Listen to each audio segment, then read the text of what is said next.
امام بخاری کو ایک روز بغداد شریف کے محدثین نے، علماء نے امام بخاری کو بلایا، صاحب آئیے آپ کے نام کی اتنی دھوم ہے، ذرا ہم بھی دیکھیں کہ آپ کا حافظہ کس قدر قوی ہے، آپ آئیے۔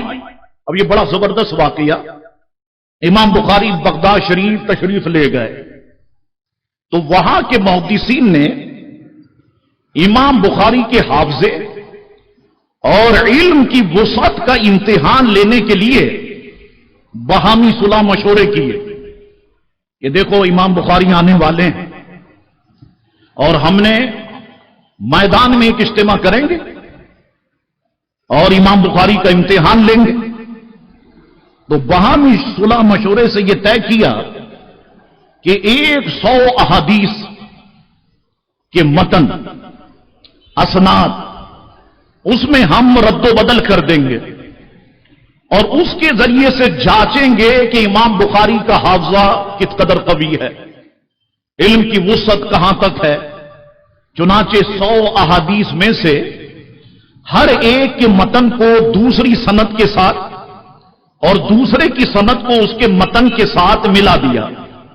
جیسے یہ حدیث حضرت ابو ہریرہ نے روایت کی، حدیث کے الفاظ دوسری حدیث کے الفاظ لگا دیے، یہ حدیث ابو ہریرہ نے روایت کی، یا عبارت ہی تبدیل کر دی، متن تبدیل کر دیا کہ یہ حدیث حضرت جابر نے روایت کی، حالانکہ وہ روایت کی ابو ہریرہ نے، اور متن تبدیل کر دیا۔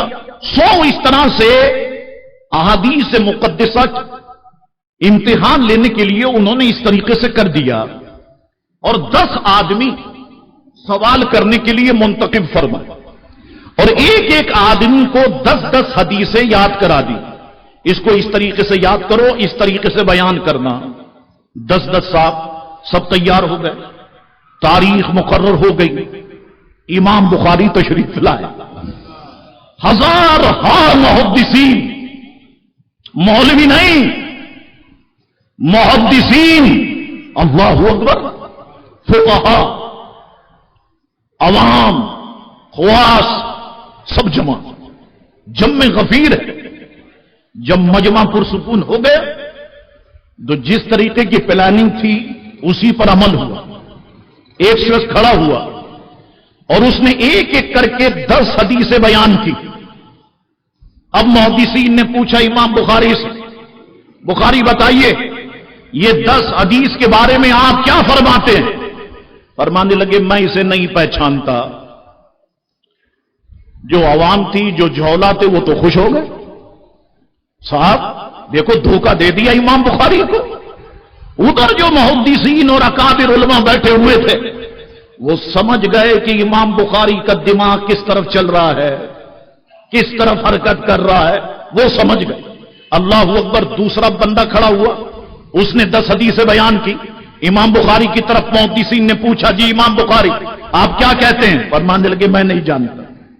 تیسرا آدمی کھڑا ہوا، چوتھا آدمی کھڑا ہوا، اس طرح سے 10 آدمی نے 100 حدیثیں بیان کر دی اور امام بخاری نے فرمایا میں نہیں جانتا۔